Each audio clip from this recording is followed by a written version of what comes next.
guys, I'm Jamie, and welcome to Sci-Fi-Vision presents. I'm trying to think of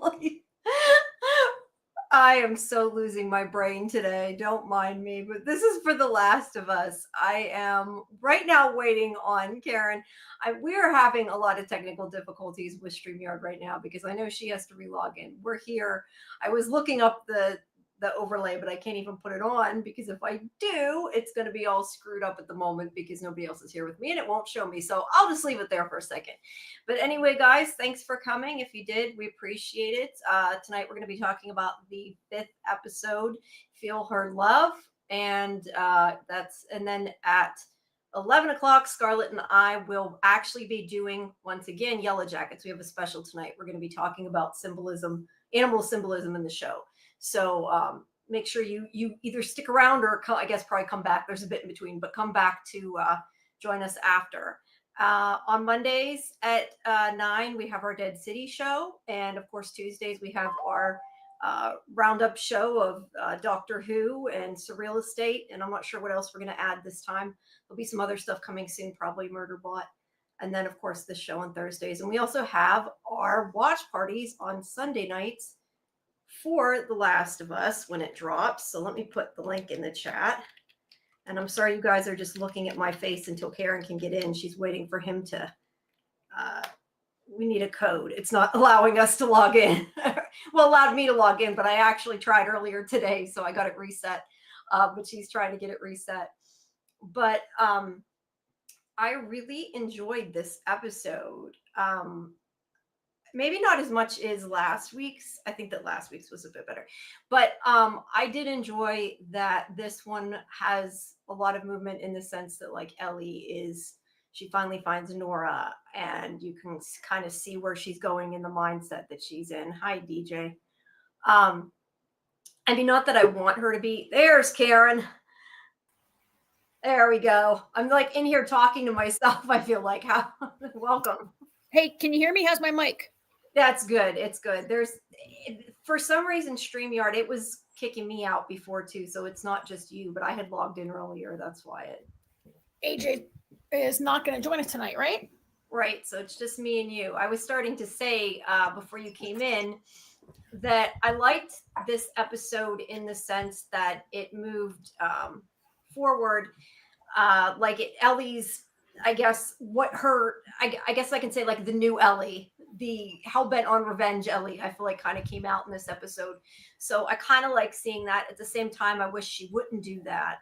And Dina even made a comment when she was talking about what happened to her when she was little. And she's like, I would have gone after the guy that killed my family no matter what. And that even if my family that started it wouldn't matter. And I'm just thinking, yeah, but that's exactly what Abby did. So yeah, I don't know. What did you think about it? Yeah, I mean, you're right that this is really all about. I'll join you on the camera in a second, Jamie. Oh, that's fine. It's really all about sort of like, I mean, cycles of violence, but also, these choices of like, what would you do? Like what Joel did, which really like, he chose Ellie over literally all of humanity, kind of, right? Yeah. We talked about that a lot last season, and we can talk tonight. I'm sort of coming around on that a little bit. Ellie, she hates what Abby did, but she's like, she is Abby. She's, and where does it stop? Right. So I thought it was pretty good. We had talked last week about the idea that in the game they wear gas masks all the time because they can, breathe in the spores. And then so that was introduced tonight, right? So I'm always interested to hear how the gamers feel, even though we're reviewing this really just as a show, not in comparison to the game. I do love to hear how they all feel and what they say. Yeah. I was glad that they added that. Sorry, I didn't mean to cut you off. Go ahead. Yeah. It was pretty violent and gross, and that also is a thing. I mean, I worried a lot at the beginning of the season that when Joel was killed, was the show just going to become like factions fighting against each other? And so there's an element to that, right? Yeah. In this episode. But I mean, and I worried that without that relationship, would the storytelling suffer? So, but they are like building the Dina relationship. Yeah. I didn't expect to see Jesse. I was really surprised to see Jesse show up, and I don't know. Yeah, I figured it'd know be if that happens in the game or not, but yeah. I just wanted to wait. I'm pinning this really quick. Oh, I gotta get my glasses. I'm listening. Okay. I'm just gonna step out of the frame for a second. Okay. I just wanted to hop on though what I was what you were saying a minute ago, which was kind of part of what I was saying before, just that I do think that what Dina says, it's almost hypocritical though, because she's like, no matter what, no matter who started it, he didn't deserve that. But it's like it's the same thing. And they sort of don't see that Abby did what they're doing for the same exact reason. And it's like they can only see the one side of it and not the whole circle, I guess. But yeah. I mean, they're going like all eye for an eye on it without really any consideration for any feelings but their own, right? Yeah, which could be their downfall. I don't know. I don't think anything's going to happen to Ellie. That's for sure. I keep saying Dina. I don't know, either Dina or Jesse. I feel like something's going to happen to. I'm pretty sure Dina I thought was a main character though. So I don't know, but yeah, I still kind of worry about her just because Ellie's reckless. I did like in this episode that Ellie was thinking things through a bit and that she was the one who's like, no, you do this, I'm doing this, and we're going to get through it. And it worked. So I did like that. But at the beginning of the episode, we get the conversation. Sorry, I didn't mean to. Are you ready to move on? I'm ready to move on. Yep, I am ready to move on. All right. We get the Hanrahan again. I guess that's how you say it. Hanrahan, yeah. Right, yeah. And we have the scene between her and, I don't know if I have. Like Park. Okay, Park, yeah. Captain Park, Major Park, I'm not really sure. So Hanharan is like, why did you kill your people? She basically, they do show the soldiers standing outside because they're still blocking the door, even though she's like, they're like ahead of them, I guess you could say, in the army. They were still sealing it and were kind of like, you can't go in here. And she said that she thinks they thought that she was going to kill her. And I know she says, she's like, no, that Isaac would have been here if you were going to kill me. But she's like, why did you kill your men? Because we need these soldiers. And that's when she tells her the story, that they went down to investigate the basement and their first group of people didn't come back.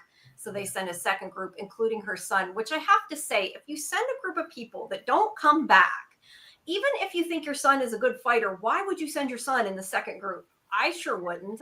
Well, I mean, you have to. You can't. It's the army, and you can't I mean, if she's going to always protect her son and keep him out of danger, then she shouldn't be in command. Everybody in this group is somebody's son, right?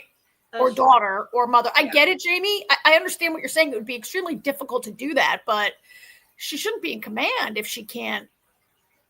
That's true. Right? I just wonder how many people would have done that, like whether you're supposed to do that or not, I think in the real army, you probably cannot have your relatives in your line of command, right? Oh, I'm sure. Yeah. They just don't have people. And she does say she sent him because he's the best, or Hanrahan says he's the best, right?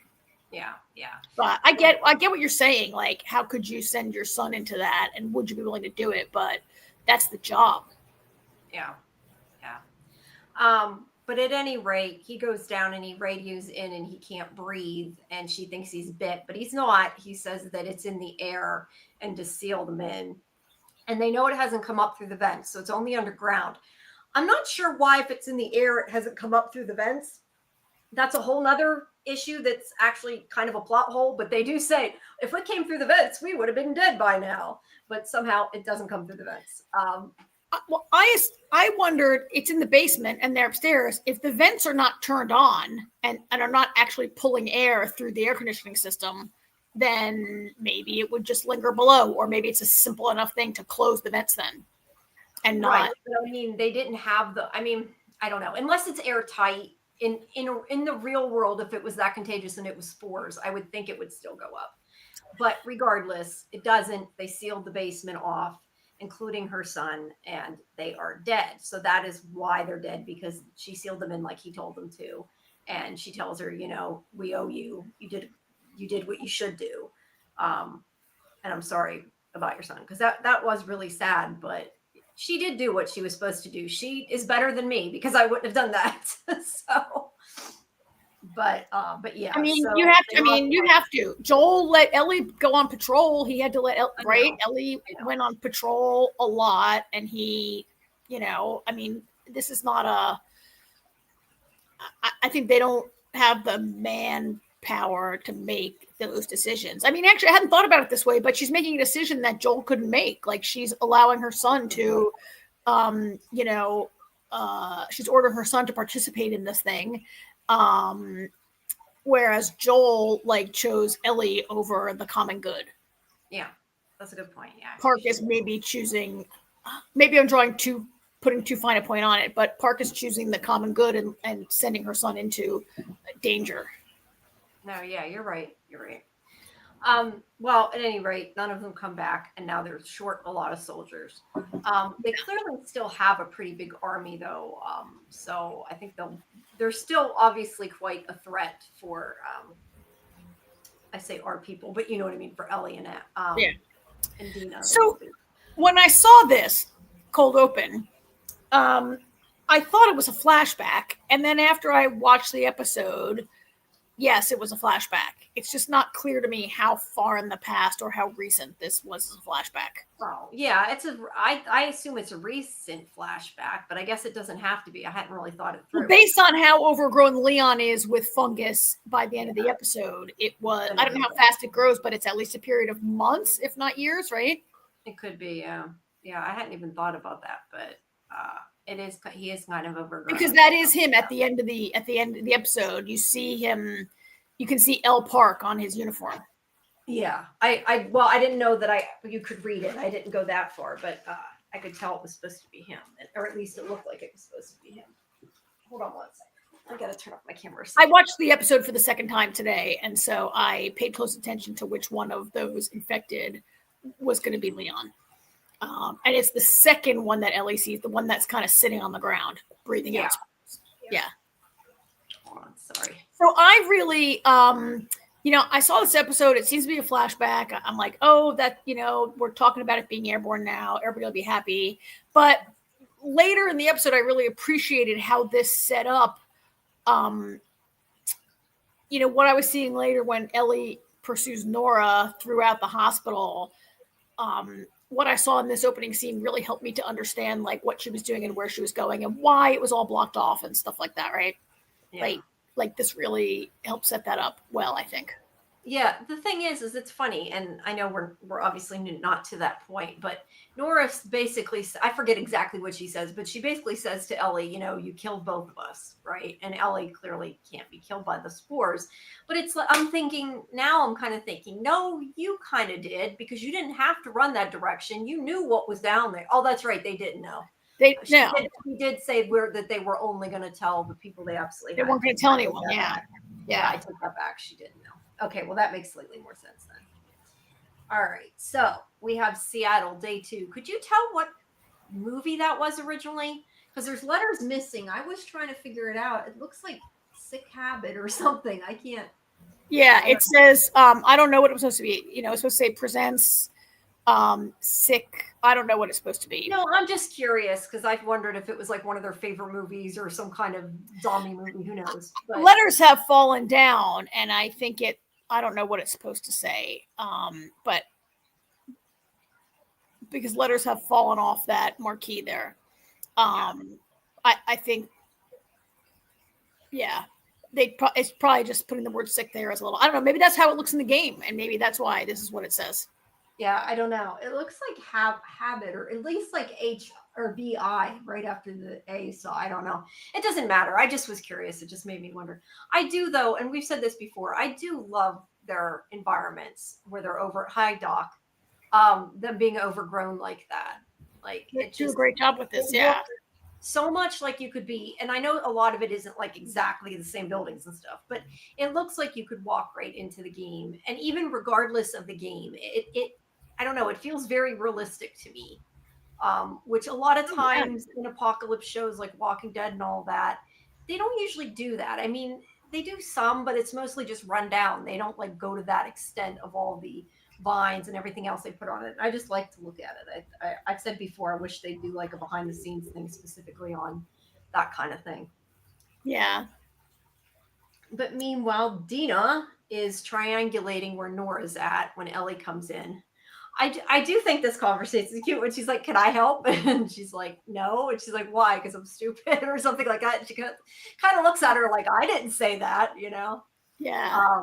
But obviously, Ellie doesn't know how to triangulate. Probably, I mean, there's a good chance that Joel had taught her and she just didn't listen to. But I don't know. I mean, it's not like usually, at least now, that kind of thing would be taught how to do that. So I don't know. I mean, if they I taught would them that think back then or not. Or I if would they're think not. I would think growing up in a Fedra academy, she would have Right. learned these kind of things, but she Probably. was only 14 when Marlene handed her over to Joel, so she may have gaps in, right? Yeah. That's a good point. I just, for whatever reason, feel like Joel might have taught them how to do it and she just didn't listen. And I don't know really that Joel would know how to do that. Joel, like, I don't know how to do that. Yeah. Joel was like a construction guy, right? And not I mean, I think he might have done some time in the army at one point, but I don't know that I don't know. Triangulation feels to me like real military or orientation, like orienteering, like outdoor adventure kind of training, right? That yeah. Well, at any rate, she's figuring out by the stuff on the radio where Nora is going to be and how to get there and everything. And I don't know if it's in this scene or not. I got to rewatch most of this before I ran out of time. She does say the one thing I think was kind of interesting that I hadn't even thought about is she's saying they're telling all this stuff on the radio that they shouldn't be talking about because they know nobody's, well, they think nobody's listening. And she makes a point of saying, well, the scars that they seem to maybe not use technology. I love how she's like, do you know what the Amish are? They're from Pennsylvania. Yeah. Pennsylvania comes up because of Amish. To be fair, we do have a lot of Amish. I don't know that she understood what Amish were, but anyway, she's like saying they have bows and arrows. They probably don't have tech, so they're not worried about them listening. So I like that they kind of gave a reason for the fact that they can find out everything they need to know over the radio, because otherwise it would be a little silly if you thought too hard about it.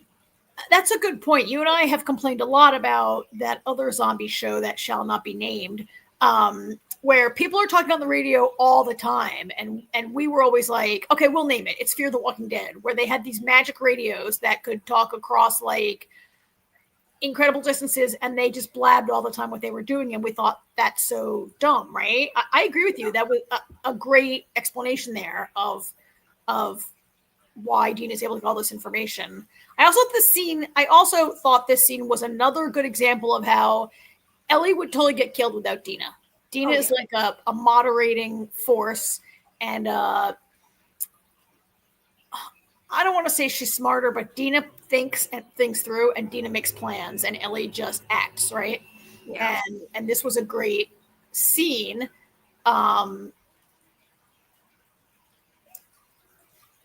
To just show, that Ellie would be dead by now probably, and how much she needs Dina, and how different they are. And they also, I don't know what shot you have coming up next, but a couple of them, just them, I think, first. Ellie says, all right, I'm going to leave you to it because I hate this stuff, and I'm going to go check out the rest of the place. And they're still like, they're doing that annoying giggly kind of first love kind, you know how they just like got together like a week ago and they're in sort of that teenage honeymoon phase where you just laugh and giggle with your little girlfriend all the time. I thought it was a cute scene. I mean, it was cute. It was cute. But they are a little lovey-dovey. Maybe if you were there, it would be a little. If you had to be around these people every day, you'd want to smack them. We're not actually around them, so I can put cute. But no, but I think it's cute. I don't mind their relationship. I do see a lot more chemistry now than I did at the beginning of the season. I do too.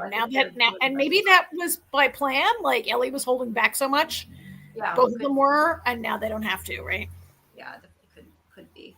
So Ellie goes. You're right. Ellie takes off, and she goes back to the rest of the theater, and she just happens to again find multiple guitars. I wish she would have just taken the other guitar with her or something. I don't know why. It just irritates me that she found another guitar. Like, it was strange enough she found one, and now she found another one. Well, there were like 5 guitars in the scene. I thought of you Yeah, because you were so annoyed that she didn't put the guitar back in the case last week, and I thought, oh, see, Jamie, there's guitars laying around everywhere. She don't need to. Seattle. Seattle's a great music scene. There's going to be guitars everywhere at the end of the world in perfect condition. Yeah, that's true. I mean, there could be, I guess. No, people weren't exactly. I think probably people weren't exactly thinking, I got to run for my life. Wait, I got to stop and grab my guitar. So to be fair, it's not something you would, or that you would even necessarily have room to pack if you were on the run. Yeah. So I guess I can kind of buy that. But it has been, 30 years. And they're not. I don't think they deteriorate that much. I don't know. But this is a really beautiful theater. They're all still in tune even after 30 years. She tuned. She may not have this one. She tunes it like 2 twists and she's done tuning it. Well, yeah. Oh, she plays a little bit. I don't remember what song she played. I don't think I wrote it down. I didn't know it. It said something like, if I ever lose you, I think was the lyric. If I ever had to lose you, something like that. I didn't know it. And then she stops. She only sings the one line and then she stops. Yeah. I think playing the guitar is painful for her because it's something that Joel and she shared. Yeah. I'm guessing there's a good chance we're going to see that next week in the flashbacks. I'm hoping, because I would like to see him teaching her. Not that we need to. I just would like to see it because it does, I'd like to see them together because that relationship was the heart of season 1 and I miss it. I'd like to see it again, but I don't know if that'll make me happier or angrier. I don't know. That's a good point. It just makes you miss them more. I hadn't even thought about it that way, but yeah. But at any rate, she goes back. We have an answer, Jamie. Doc says that's the song Joel sings to her in the game.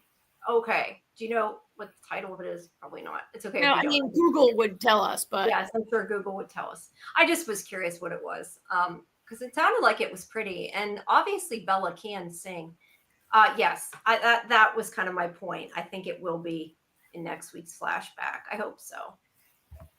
So, and obviously that's not a spoiler because they flashed back at the end of the episode. I think people could figure that out.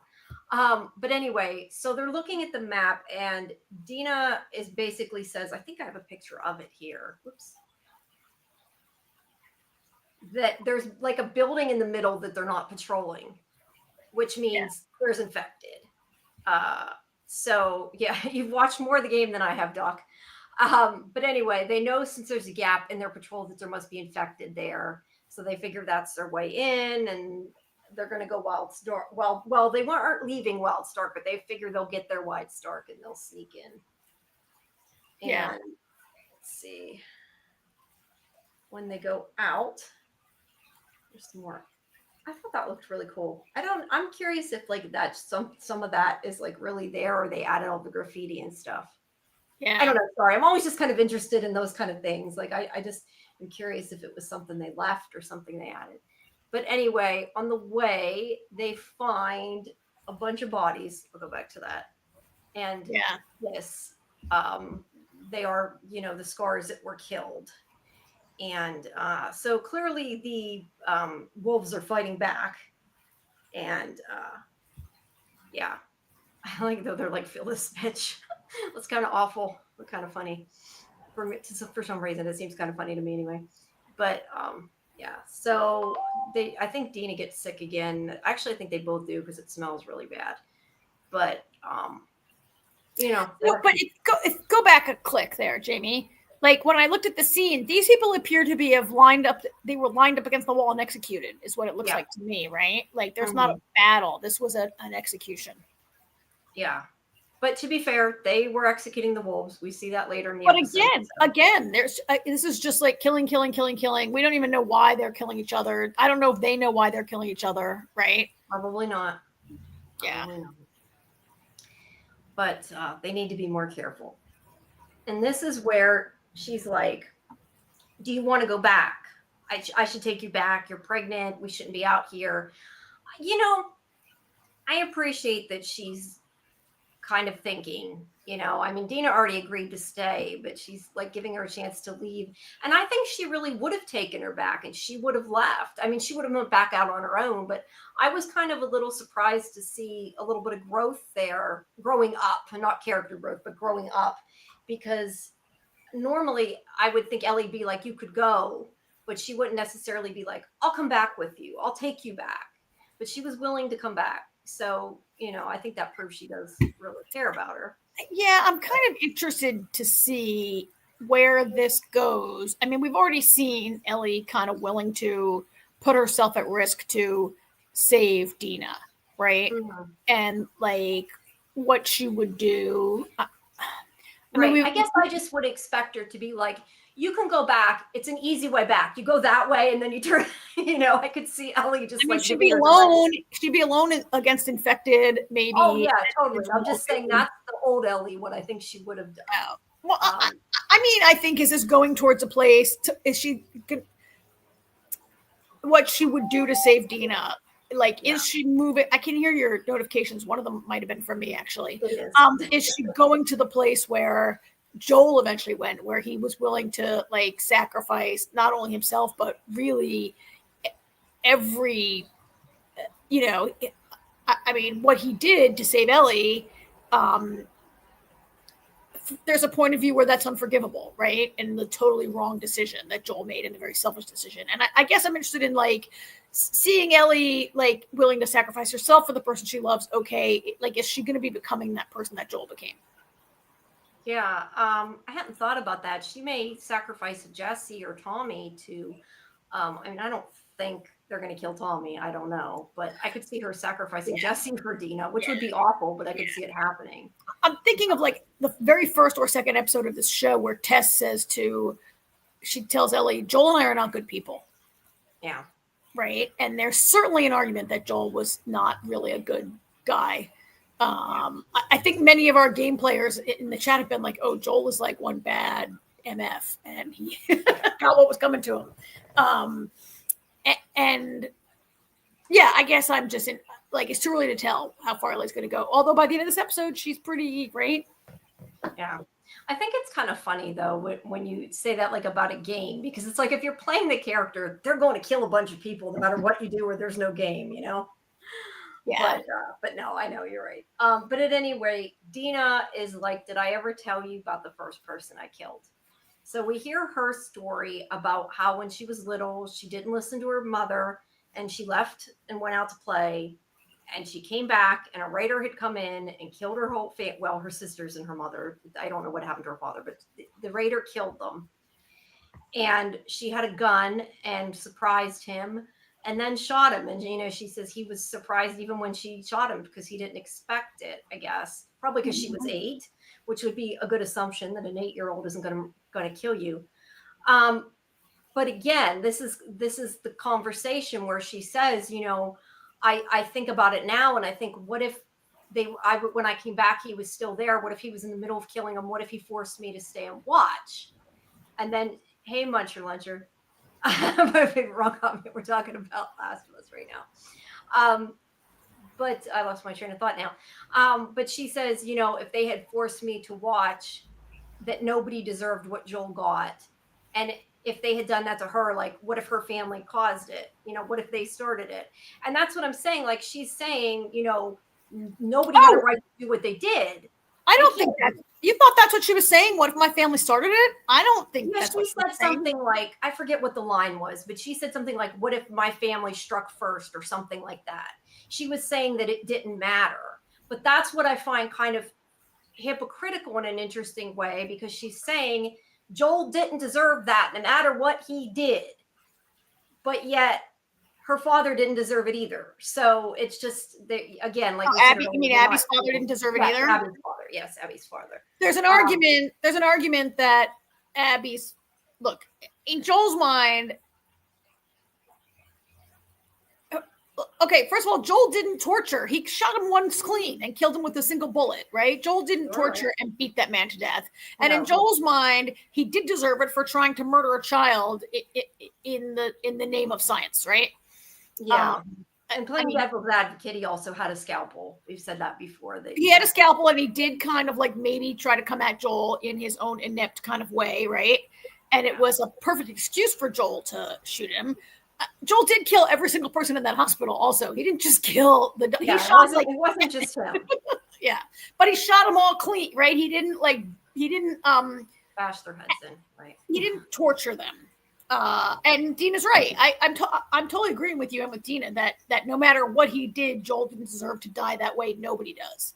Right. But I'm just saying she's kind of like not realizing the fact that the other people there didn't deserve to die like that either. Like what, two wrongs don't make. But nobody, only Joel died like that. Everyone else was shot and killed. No, you're right. Nobody was beaten and tortured for hours. Okay, that's true. You're right. But I'm just saying that either way, what he did was wrong. And we're talking about the circle of violence. But you're right. It wasn't quite as bad because he didn't torture them or anything. But he has tortured people. So it's not like Karen had not. Those guys are talking about the munchins. No, I know. I just all of a sudden I see Karen had nachos. You're talking about yourself in the third person. Well, because it comes up as I know, because it looks like it. Nobody, when we type, no one knows who it is. I know. It's just the way I think that. Look, in season 1, it was all set up for us to really be sympathetic towards Joel, and we saw it in a way that he really had no choice but to shoot these people to keep moving and find Ellie, right? Yeah. Because we were, it wasn't really his POV, but it kind of was, right? Like the narration was totally the Joel and Ellie story. Yeah, he's still the hero of the story. And they were adversaries, and Abby took it to the next level by her. I'm going to leave it there because I want to talk about this some more. There's other points in this episode that call back to that, right? Yeah. So I'll stop for now. Most definitely. So they decide that they're going to go, and they get there, and I don't know how many. Hold on. I accidentally scrolled past it. I don't know how well you can see a lot of this because it's really dark. So I'm just going to stay on the picture of her for a little bit because I still took them, but they're dark. So they get to the building and they're going to go in, and they find out that the intelligent infected, I keep wanting to say walkers, the intelligent infected are there, and they're going to have to get past them. And Ellie knows that they're the smarter ones, since she came upon them. Ellie's the only person who's ever seen one, right? No one in Jackson's ever seen one before. Yeah, but there's more. They find out she's like telling her, we'll flank them or whatever, and making a decision what to do. And then when they go, they see there's a whole bunch of them, and they're like, oh shit, what do we need now? There's one of them you can kind of see. There he is, yeah. So the issue is they got to get there, Dina has to get there without getting bit. And this is where I was saying earlier, I did like that Ellie took charge, and Dina's like, isn't thinking, and she's like, this is what you're going to do. I'm going to protect you. You go in the cage. I'll get bit and we'll be fine. And we'll kill them, So they got their plan, and she was thinking, which, like I said, I like, but, so. She actually said, Dina, you go and run in there and hide. I can get bit a lot. And it really hadn't occurred to me, like, I don't know if she's been bitten more than once before. We haven't seen it. It occurred to me like, oh, that's a little risky. Do you really know that you can take, like, what is the dosage of bite that you can take? Or, and I would assume that we're supposed to assume she's immune at this point. Whether she has a reason to believe she's 100% immune, can't get it if she keeps getting bit, is irrelevant. I think you're supposed to assume she's immune. Yeah. And she assumes it, which you're right. That isn't necessarily the best assumption to make, but that's the assumption she's made. But she's very, she really acts, not just in this episode, but Ellie acts like she's superhuman. We've talked about this a lot, how she's like, just because you can't be infected doesn't mean you can't be torn to pieces, right? Right.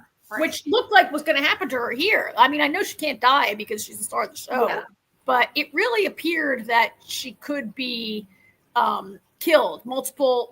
Two of the infected are on her at this point, and look how she's screaming. This is a person who is not have the upper hand. Right. Yeah, more than one jump on top of her. And meanwhile, Dina's shooting him off, and there's like a hole in the cage right when Jesse gets there They're because pulling it. otherwise, I guess they have superhuman strength. Also, they're pulling that steel cage.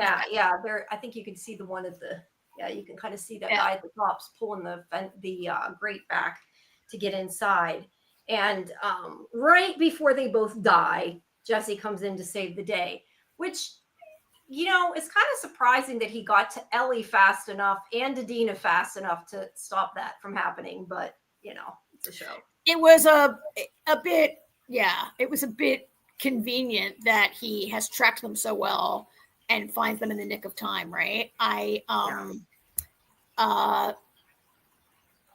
didn't expect to see Jesse. Were you surprised to see him? Yes, I thought it was going to be Tommy. I didn't. I mean, I didn't know who. I didn't necessarily expect to see anyone, but when they showed somebody walk up, I assumed it was Tommy. Let's put it that way. No,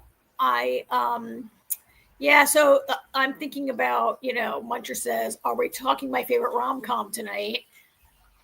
Yes, I mean, The Last of Us, it's turned into a rom-com. I mean, they did, are they throwing us a love triangle now? Because that is kind of annoying, and I wonder if this, in the game, it is Tommy who goes with Ellie, not Dina, right? So they're throwing us this, now they've thrown in the baby's the unknowing father, right? Well, maybe this is so he can find out. Who knows? He might think he's still dating Nina. Who knows, right? But no, he knew Ellie slept with her because remember he knew Ellie made out with her. He didn't know Ellie slept with her. They just kissed in public at a time. I said he knew she kissed her, but she spent the night with her. I mean, Ellie kind of said that to him, like, "Oh, I thought you guys were apart." When he got her that morning, and he's like, "What? That was? I mean, it has been months since the game since the night at the party. It's been like 5 months or 6 months since the one kiss. She got back together with Jesse. She's pregnant.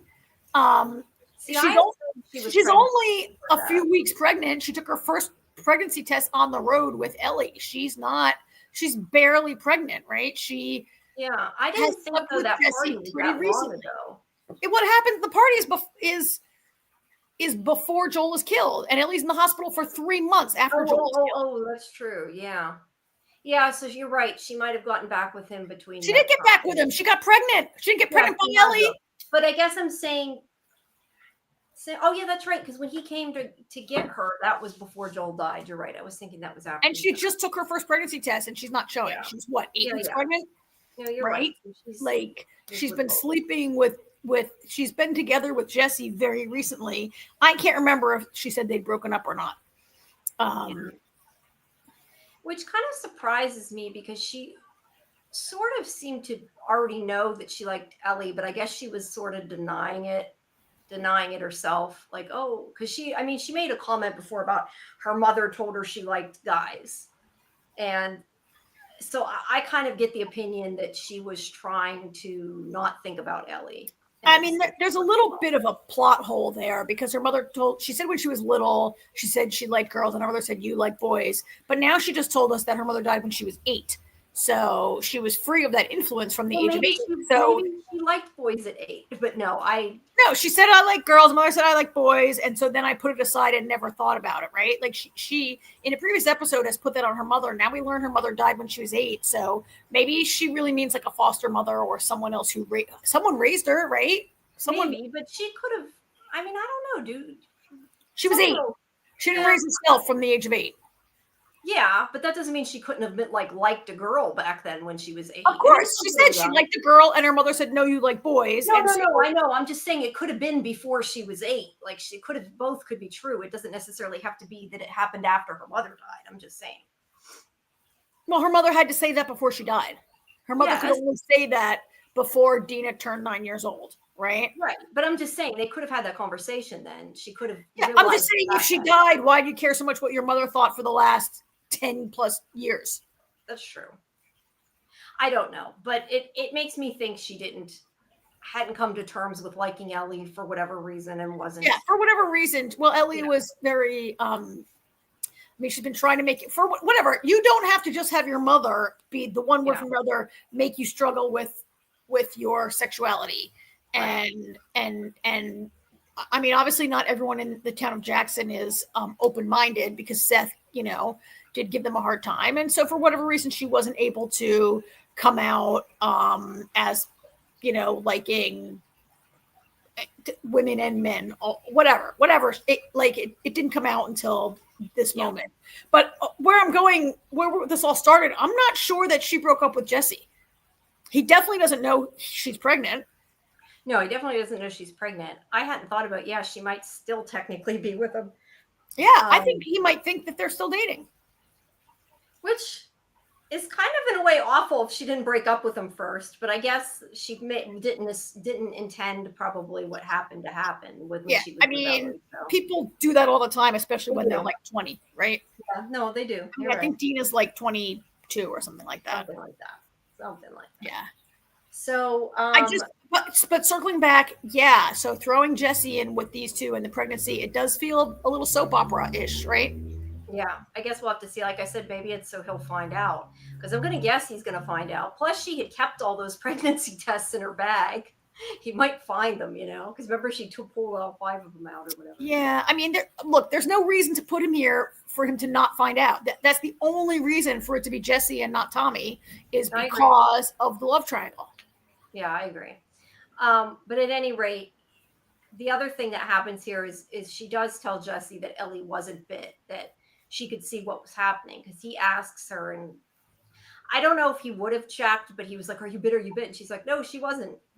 So she was definitely bitten because Dina she was definitely bitten. But I mean, the fact that Dina jumped in, no, she wasn't bitten. I wasn't bitten, but she's making sure he doesn't. Well, I mean, a person who's bitten will lie. I mean, she needs, because if the next thing is for Jesse to say, "You're not bitten, show me," right? Every zombie show ever has a person who hides the bite and then turns and ends up killing their friends, right? Yes, that is true. So then they run outside and they end up being chased by the wolves, and they end up in the park where the wolves will not follow them because the scars are in the woods. And then we happen upon surreal estate guy here. That's what I was saying earlier, that he was in this. His name in the I forget his name in this show. I knew his name. I knew his name, and it got away from me just now. That's okay. I didn't because as soon as you said surreal estate, you made me forget. Sorry. Well, I know his name, the actor's name, but I don't know about the character's name. But anyway, they are hanging this other guy who was one of the wolves, and they're going to disembowel him too, which he does as as they're watching. Meaning Ellie and Dina and Jesse are watching. Not those people. So this was pretty horrible. This reminded me that I'm watching HBO. Yeah. Yeah, they have to show the gore on HBO, right? Well, yeah. I mean, they show the man is as they pull the rope to raise him, he slices. The leader holds the scythe and it slices him as he's raised up, right? Yeah, so it's pretty gory and horrible and a horrible way to die. And then meanwhile, they are, I'm not quite sure why there were scars shooting with bow and arrows at this point, because they didn't know anybody was still in the forest with them, I didn't think. Yeah, they were chasing, they heard Ellie and Dina and Jesse somehow in the woods. They shot at them.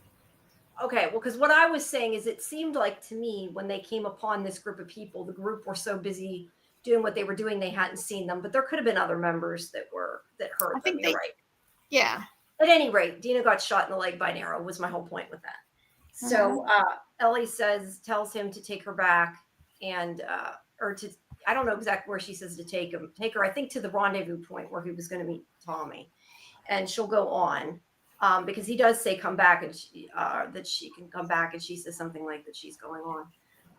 And I think she said she's going to, come to think of it, I think she said she was going to distract them. But she runs out, she gets back to where the wolves are, and she goes down this little hole, because I was so worried for that dog. I thought the dog was going to get it, but it didn't. And then we see Nora, who is working in the hospital. Yeah, it is a hospital. That's right. They did say it was actually a hospital, not just a makeshift hospital, a hospital. On the Wolves team, she's helping some of the people there. And this is where it's Seattle Grace, right? Oh yeah. Seattle Grace Hospital. Big hospital. Yeah. Right. This is where we know that the basement has the spores. We were already, well, we didn't know it had spores. We knew there was something down there that killed them. They breathed in, but we hadn't seen it yet. But so Ellie comes upon Nora and she's like, "Where's Abby?" And she's like, "I don't know." Like she was going to buy that. And they like she ends up chasing her because she won't help her. But there's also, I forgot, because I didn't get this as far in my rewatch, but I forgot. This is where they have a conversation where she starts to make it sound like she says something like that she had nightmares about what Abby did or something to that effect. And then she's like, he deserved it. I forget exactly what she said. She says, like, "I'm sorry you had to watch that happen. No one should ever have to see that." I just watched it like an hour ago. No one should ever have to see something like that. And she says, I don't know if she said nightmares. She said, she might have said, "I still have dreams about that at night." And just when you think she's totally baiting her, she goes, "Little bitch got what he deserved." So I was surprised at this because, Jamie, thinking back to the season premiere where he is killed, where Joel is killed, I know that like from the moment we met Abby, we saw people in her group saying like, maybe we should go back, maybe we shouldn't do this, maybe they didn't all agree with her, and they agreed to help kill him, but I think they weren't into the risks Abby was taking, and they all weren't into the horrible torture she wanted, right? And so I was trying to think back, was Nora like... I think Nora was a little ambivalent because Nora's the one that held her down, I think. Her and the other guy, I believe. I'd have to go back and watch it. Yeah. I think she's one of the ones that held her down. At any rate, I don't know whether she was horrified or not. I kind of wonder if what she said was tactic, because it seems to me, she doesn't know Ellie, granted, because she did say, "We let you live," and she's like, "Maybe you shouldn't have." You kind of have to think that if this girl has come all this way and followed you, basically what Abby did, once again, to try to get revenge, that if I say, "Oh, he deserved it," she might go off and I can like distract her, type of thing. So she may have said it just to get a rise out of her so she could run. Yeah, I would think. It's not clear, but I do think she is the one that held her down, though. So she probably was not maybe as against what Abby did as some of the others. Owen was his name Owen? I think his name was Owen. Owen, yeah, he was against it, and I think that other girl was too. But I think Nora was kind of like the other guy. As any non-psychotic human being, you should be against that, right? Yes, but I think she was kind of like neither here nor there. So at any rate, it doesn't work. Ellie chases after her after she gets pissed, and this is where she runs down into the elevator shaft. Nora does, into the elevator shaft of the basement, where we know something's waiting for them. I have a question maybe for our group in the chat. So there is a part of the scene where Ellie pursues Nora. When Nora throws the bucket of like cleaning solution onto Ellie and runs, and Ellie's chasing her, and she shouts, "Intruder, get her!" And these other wolves start like shooting down at trying to get Ellie, right? Shot, are they? Well, no, she has plot armor. But I thought to myself, well, she's definitely not going to die. She's the star of the show. And then I thought, we've talked about how I don't play video games at all. And I thought, oh, wait a minute. I bet this is a thing in the game where you could die and have to start over again, right? Like she probably in the game you can die multiple times, especially if you're me playing. You can die a lot. Yeah. Yeah. But yeah, probably. I don't know. Like I said, I never got anywhere near this far, so I don't know. But yeah. But Ellie follows her down, and this is where we see there are spores. Now, this set, they must have spent so much money. I would like to see how they did this. It looks so cool. I took a few pictures of it. This was pretty. This this little shot here doesn't do it justice, right? It was so cool. You know what I want to see? And I don't know if they're doing it or not. I feel like maybe they had Last of Us there, but if they didn't, they probably will if they can get the rights to it. They need to do, although I take it back, they don't need to do it unless I can go see it. But because I can't get there. I'd like to see them do a Hollywood Horror Nights, Halloween Horror Nights. Oh, down at Universal. Yeah, because that would be so freaking awesome. I know they had Walking Dead for a while. I don't know if they were doing Last of Us or not. But Well, right, I mean, they don't own that's a Universal doesn't probably have the well, rights. they don't own Walking Dead either, but they somehow got it. They can license it. Yeah, they can buy it. But the point is, this would be so freaking cool to walk through a set like that. Is my whole point. It would be. It was pretty cool, and the way these guys are breathing, like we don't really see infected like breathe. I mean, they must breathe because they roar and stuff, so there's some form of respiration happening there, right? But the way they were breathing, and this was one of the very rare occasions where I thought, oh, shoot them and put them out of their misery. Like this was truly a torturous like way to live or not live, and that.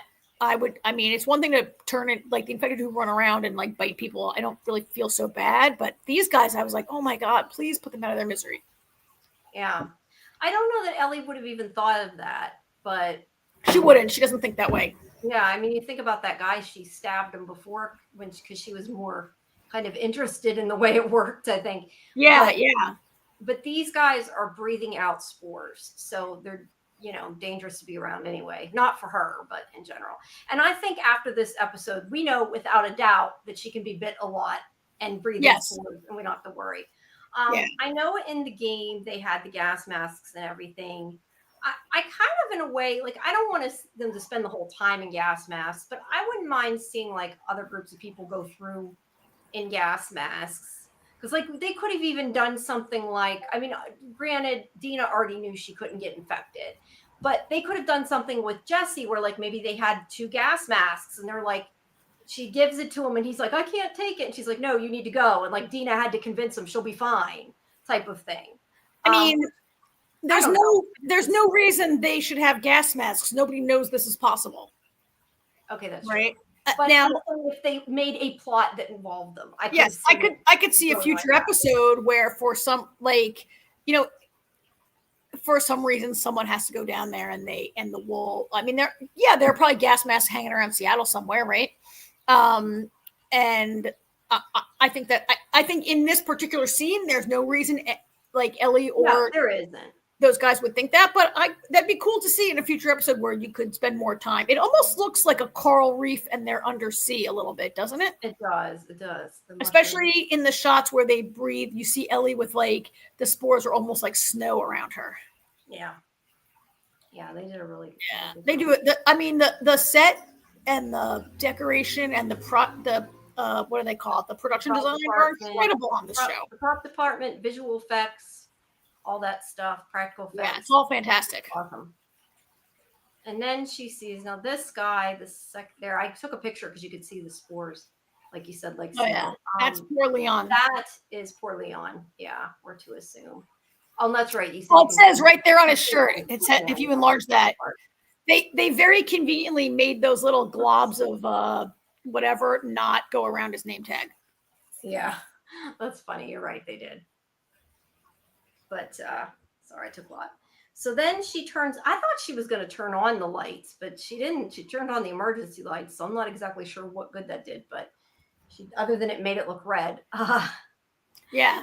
But she hits the switch and then she finds Nora, who's like, you killed both of us. And she's like, did I? I did like that where Ellie's like, yeah. Like, did I? Yeah, that was her little like, haha, no, I didn't. And Nora realizes who she is and she's like, you're real. And that's why I wonder too. And I was kind of saying like, it would be interesting, if Jesse and her with Dina and they had gas masks and she had to convince them, because I question that even if they're not fireflies, other people may not have at some point heard this story, like this rumor that got passed down. And I wouldn't be surprised if somebody at her place heard it too and just didn't know it was her and didn't know it really existed. I would maybe like to see that.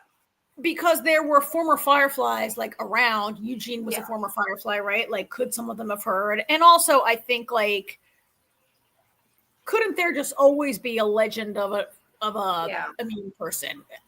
I'm thinking of Daryl Dixon, where there's this legend that a child is the Messiah, or that certain people might be.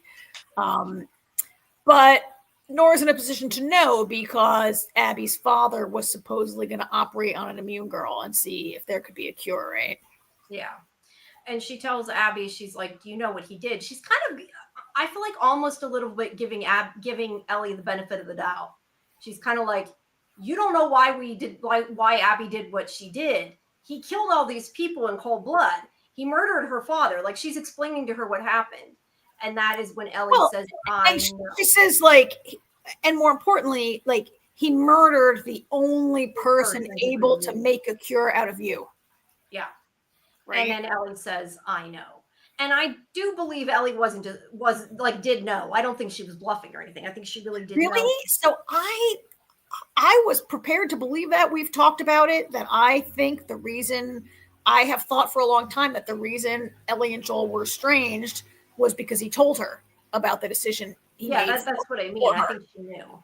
And right at the moment Ellie said it, I was like, oh, she's lying. She's lying. She didn't know. But wouldn't she have hesitated? I feel like, but she's got such anger, maybe she wouldn't have. I would think a normal person, if somebody said to you, well, yeah, we killed him, but because he did all this like awful, awful, awful stuff, even if you forgave him for it because he was your father, I still feel like you would hesitate a minute and be like, he did what? No, he didn't. He wouldn't do that type of thing. Like, there would have been some kind of reaction that was a little different, which is what makes me think she really did know. And I say this word that I don't like, that they left it kind of not told us for sure. I like that they finally told us for sure, but I also think that this means we're going to see that conversation next week. Well, and it made me think about how much Ellie lies all the time, and that earlier in the season we saw, what's the psychiatrist's name who I love so much? Grace, is that her name? I think so. Where she says to Tommy, like, "Oh, Ellie's a liar," and she says basically like, there's nature is only 10%, and it really is like nurture, and that one is a liar. And like, I thought of that when she says, "I know." I thought Ellie is a really good liar, and I think there's the possibility there that she's lying. Oh, excuse me. It's definitely a possibility. I just feel like there would have been some kind of reaction if that were the case. I think that was their way of telling us, yes, he told her. But I think, like I said, I think if he did, we're going to see it next week. If we don't see it in the flashback, then I would say you might be right. But yeah, I mean, I think that for Grace to have said that maybe was foreshadowing this moment. Yeah, could be. No, you could be totally right. Because why would she say it if we're not going to see Ellie have some? I don't know. I just thought, I thought about it. She does lie a lot, though. It isn't like this is the first time she's ever had the opportunity to lie. To be fair. I was really convinced. I was all in on Joel having told her in the past until the moment I saw this, and Nora says it, and Ellie says, "I know," and she's a little bit of a psycho. She's a little bit of a sociopath, Ellie, a little bit, right? And I think she maybe could be a controlled liar.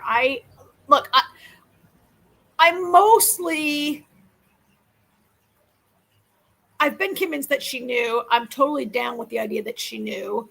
I love the idea that she knew and she's mad at him. But when he's killed, it just flips a switch and it doesn't matter anymore that she was mad at him. I like that storyline. I also maybe like that she finds it out this way and she can't confront Joel and she's going to have to process it without being able to be mad at him.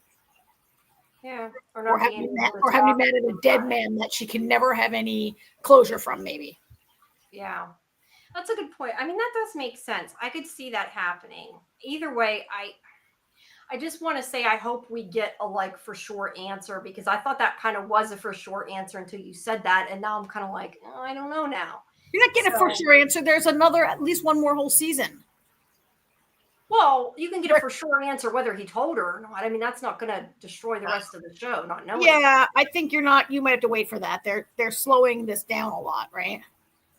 Yeah, I don't know. I think personally we're probably going to see it next week. Because it's a flashback next week. But is it the Eugene flashback or is it a Joel? We don't know, right? Well, it's definitely from the previews a Joel flashback. But I mean, I think I'm guessing Eugene might be in it because they've been saying they were going to have that. I haven't seen any previews, so I don't know. Okay, sorry. Fletcher changed his name and his image again. Hyped for the next episode those flashbacks going to hit. And Doc says, I think it's probably harder for her, and she probably feels the need to do something because of how frayed the relationship was towards the end. Yeah. That's true. Yeah. And Fletcher also says they dropped the teaser already. It's Joel and Ellie's flashback, the one gamers know about. Okay, well, that tells us nothing. But yeah, I don't know. I just knew it was in the preview, which I didn't really consider spoilers. I didn't know you didn't watch it. I watched the preview and the behind the scenes thing every time. So oh yeah, yeah. Because it's on I don't know if you're watching it on TV or you're watching it on. I'm watching it on my TV, and you know how they try to force you to like cut off the show and watch some other crap that they want to try to make you watch, and they make it really hard to. Oh, I automatically go click the box, continue. Yeah, but I am waiting for it, so I make sure I get it. But yeah, I mean, it's not a spoiler. I knew there would be a flashback episode coming. Yeah, I just don't know what it contains. Right. Well, we know. I mean, I would assume because they ended it with her, seeing Joel in a flashback. That's what it's going to be. So, do you think that was a flashback, or you think that was like a like what she wishes it could have been like, or an ideal? Like, do you think that last shot is a flashback of a happier time? And why? And why would she have that at the moment? Like. I don't know. At the moment, Nora says he killed all these people. You know what he did, and Ellie's like, "Yeah, I know." Either way, whether she knew or not, like, why that flashback? Unless that's a flashback to Huba's door, and he's like, "Good morning." He's like, "Oh, good morning, Daddy." And they're all smiling. He's like, "By the way, I killed 40 people to rescue you." Yeah, that would be my guess because she's not passed out or anything. I was thinking she was, but she was not. But at any rate, she gets to Nora and she says all those things. Thanks, Doc. Yes, please like and subscribe to the channel and check out all our other stuff. And make sure you leave comments outside of the chat. It helps the algorithm. So after Nora says all those things to her, Ellie picks up a pipe and you know what's coming.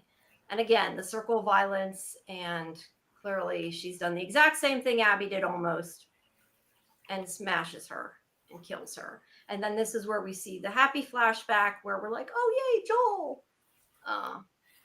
And she's So do you think that Ellie was just trying to torture Nora into giving the information she wanted? Do you think she was going to torture her either way? Do you think Ellie kind of enjoyed it? I definitely think Ellie enjoyed it. I don't know whether she would have. I feel like she might have, especially after she said he deserved it. I don't know. What do you think? Yeah, I mean, so did she enjoy it? I mean, I don't know. I don't know if she enjoyed it so much as she got in a rage and she. Well, I'm going to say, like, I don't think she enjoyed it like she's a sadist, but it is a real release of anger and emotion. And is that anger at Abby? Is it anger at Joel? Like, if Nora's just giving her this, if she just learns from Nora what Joel has done, the decision Joel made, like, is it anger at Joel? Is it, I mean, it's definitely screwed up and not in a, she was going to kill Nora either way. There's no way. Even earlier, she says, "Tell me and maybe I'll let you live." You know, she's never going to let Nora live, right? Nora was going to die anyway from the spores. Actually, I kind of thought Nora was going to die from the minute Ellie walked into her room. That's right. But I think like was going to go the other way. I mean, we had this bit where Nora says nobody should have to witness something like that, but he got what he was deserved, and she says no one should witness something like that. It was horrible. And then Ellie goes and does it, right? Like, yeah. I don't know. I don't even know what I'm saying here. Just these parallels are kind of sick and inevitable, maybe.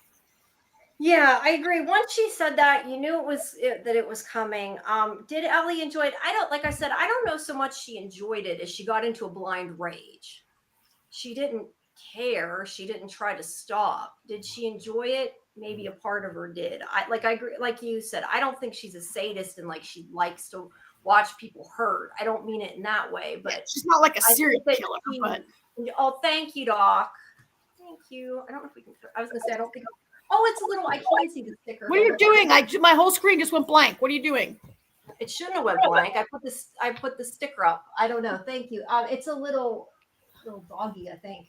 I can only see it on YouTube. Thank you, Doc. It shouldn't have blocked it out though. My entire screen is black. It's still black? Yep, my whole screen is black. Like, not just StreamYard, like my entire computer. I was going to say, I don't think it was from what I did then, unless it was like an animation that triggered something on your computer. I don't know, because it just, to me, just said super sticker across the screen, so I don't know. My computer's very unhappy. Okay, I'm back. Okay. So El Grande says... You're back, but I see a brick wall. Her main goal is Abby. She doesn't care who stands in the way of it. Yeah. Nora was in the way. Yeah, you broke Karen. You're right, Doc. You broke her camera now. Yeah.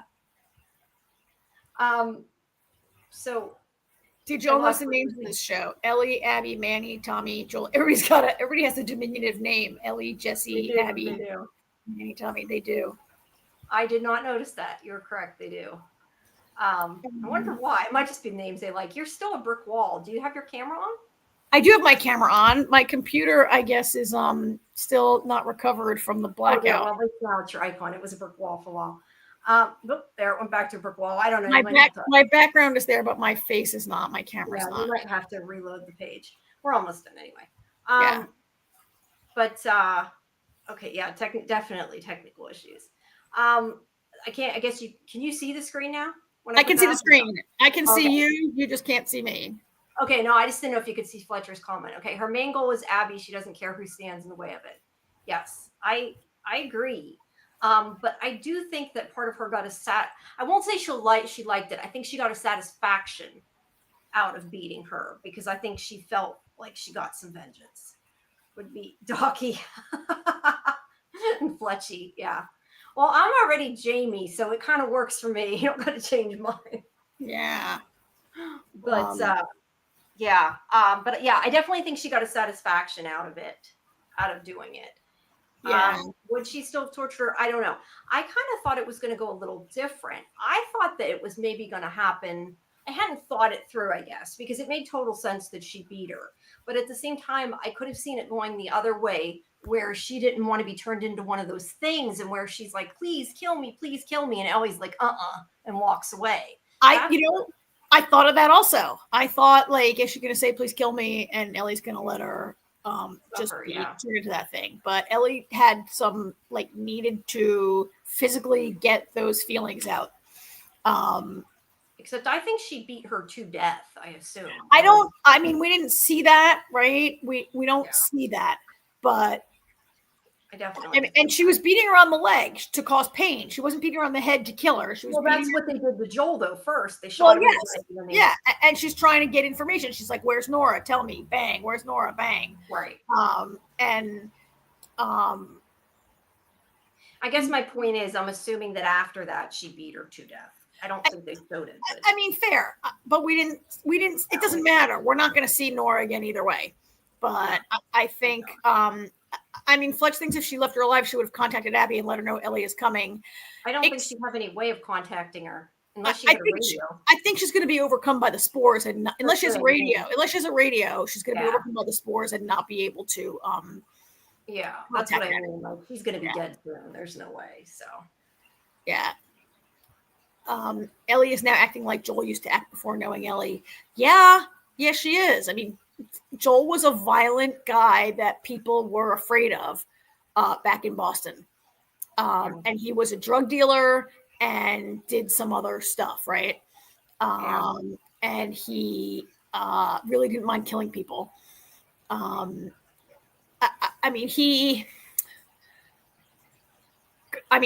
he like that before his daughter was killed, right? Like before Sarah was killed? I don't know.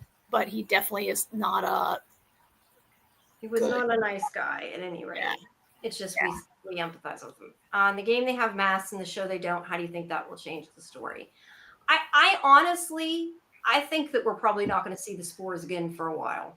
So I don't know that it is going to matter. Yeah, I think you can't. I think they figure fans will be happy they got the spores and they'll move on.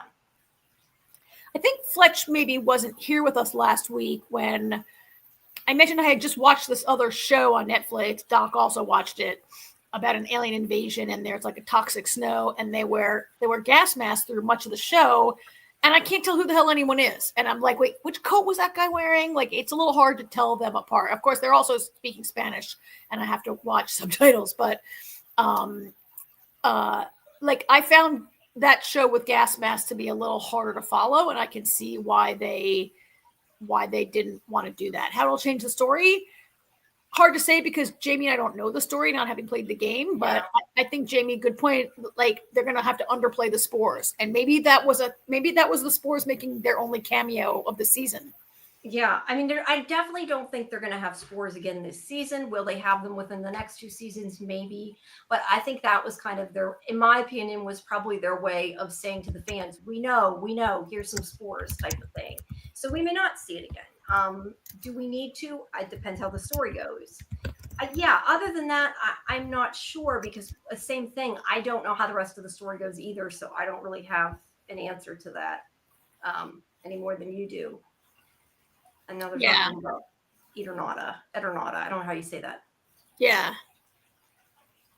maybe maybe it was Golden Child last week who said they watched it. Somebody watched it. It probably was Golden Child. Yeah, it's Argentinian. There's going to be a season 2, Fletch. Which, if you watch the whole show, then you saw at the end the humongous title card that says season 2 coming soon. Is that like a Marvel movie? They will return in 2025, 8 or whatever. I don't know. But yeah. So the gas masks, I think, are just like too. Yeah, much. I mean, I don't know. Like, do we really need the spores to continue? I don't know that they really can have them if they don't want to do the whole gas mask angle. Yes, the long walk. Okay, he also has a series coming out, I believe, is also. I think it's so for people who aren't reading the chat, you guys are talking about Stephen King now. Yeah, total the long walk. Total non sequitur there, but yeah, sorry, I got sidetracked. I was just saying, I believe it's Stephen King that also has that series coming out that's by Jack Bender, I think. It's coming to MGM, I believe. Maybe it's not. Maybe I'm mixing up who it is, but that's a separate thing. It sounds like anyway. Sorry? No, I just said anyway. Yeah, sorry. I didn't mean to get sidetracked. It's direction of it's not just you, all y'all. Yeah. But yeah, I'm excited to see the flashbacks. Are they necessarily going to be something important story-wise? Probably not. Other than we'll get some answers. Like, does she know? We might get an answer to. But I want to see the flashbacks. I want to see her and Joel again. I know they had showed some scenes at the beginning of the season we didn't get yet of them enjoying each other's company. I assume that will be in there. I hope we get to see them playing guitar together. I mean, I'm looking forward to possibly a deeper understanding of Ellie's need for revenge. And is that, like, whatever happened between her and Joel maybe is partially behind this. Like, would she have been on a crazed vengeance tour anyway? Or is something about what happened between them, like, driving her even harder, maybe? Yeah, I don't know. Well, I guess we'll find out. Hi, Lori. Fletcher's also saying, are we enjoying this show? I'm definitely enjoying it. I mean, I'm really upset they killed Joel. I'm not going to lie, but it is what it is, and I knew it was coming, so I've moved on. But I mean, I like the show a lot. I still do. I know a lot of people are mad at it. I'm still enjoying it, especially last week's. Like I said, this week was good. Last week was even better, I think. I'm enjoying it. Do I think it's as good as season 1? No. No, I would agree with that. Because the relationship that was the heart of that season is gone too soon. Yes, it had to come because of where the source material goes, but what works in source material maybe doesn't 100% work in a television adaptation. And I guess it remains to be seen.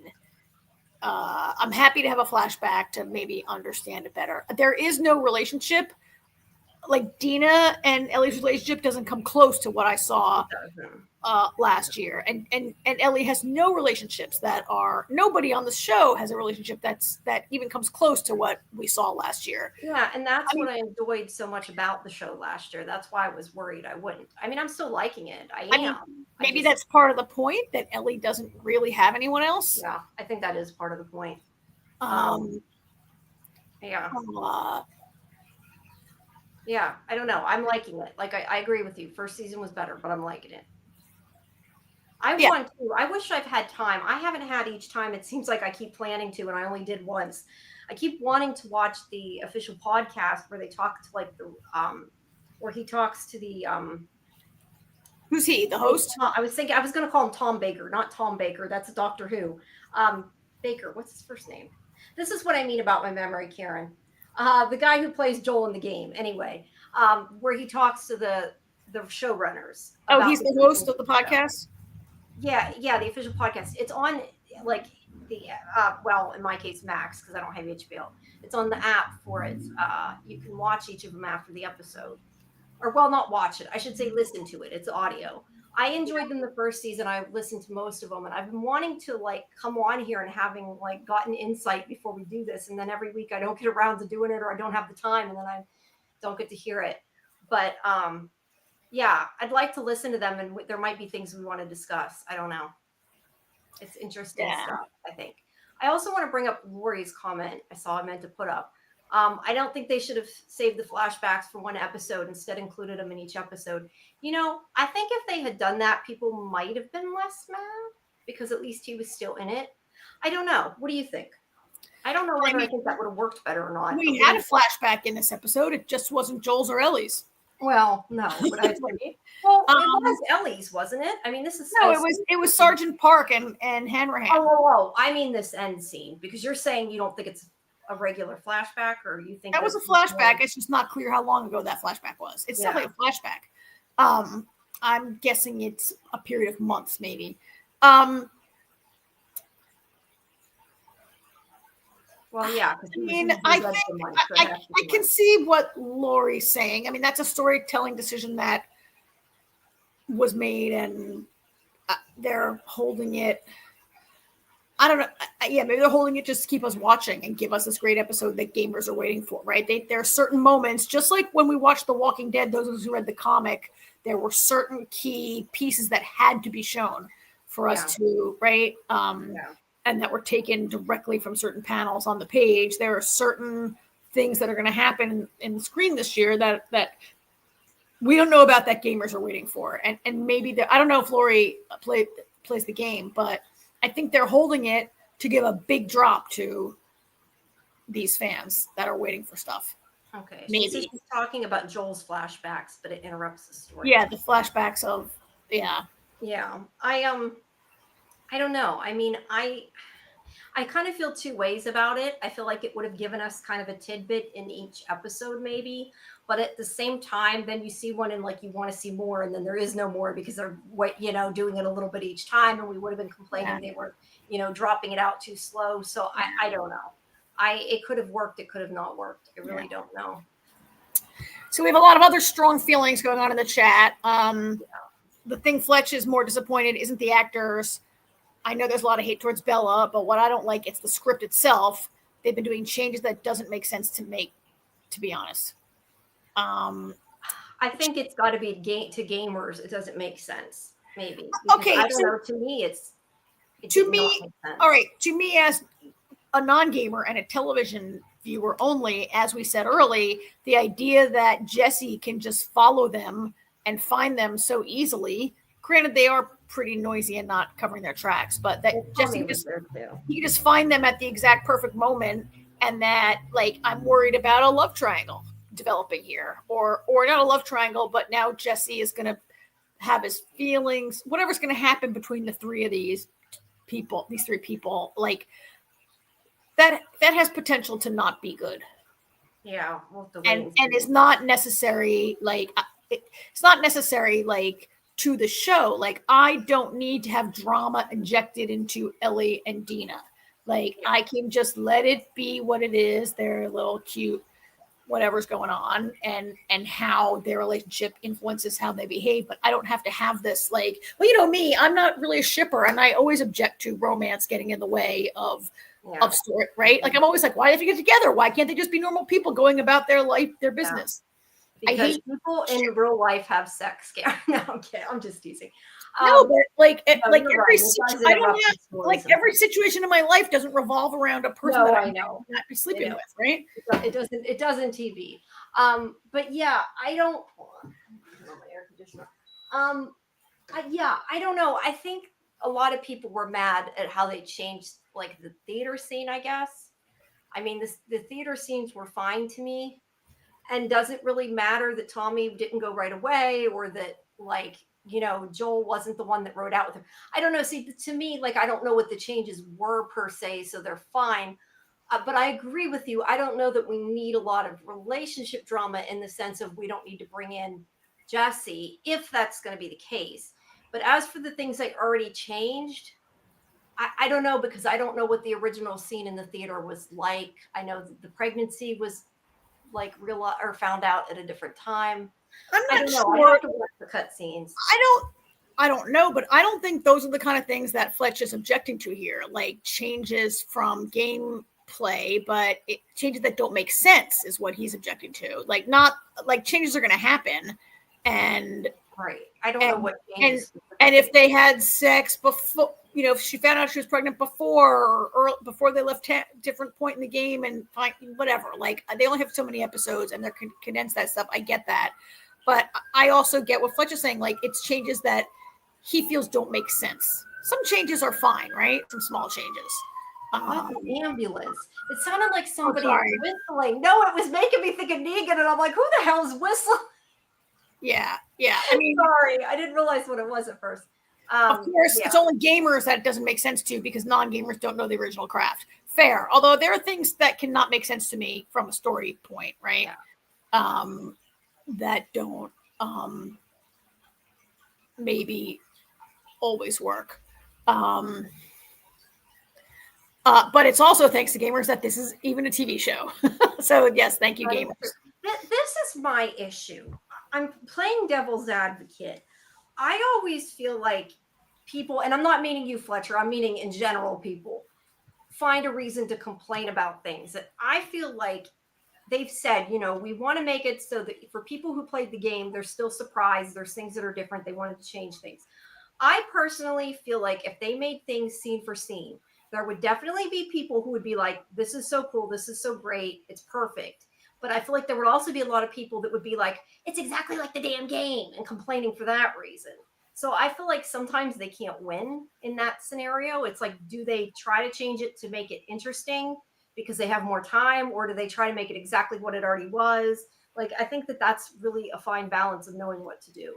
I mean, so, and the game is being like pretty heavily review bombed on like Rotten Tomatoes and places like that.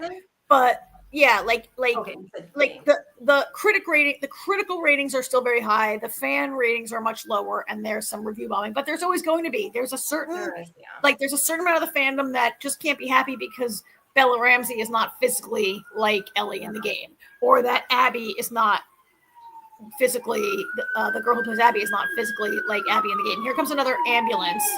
Bear with me for a moment. I couldn't tell if it was going from the window. And so, Real Cinema asks, where is Abby? Why not show her and learn more about her? The audience doesn't know her.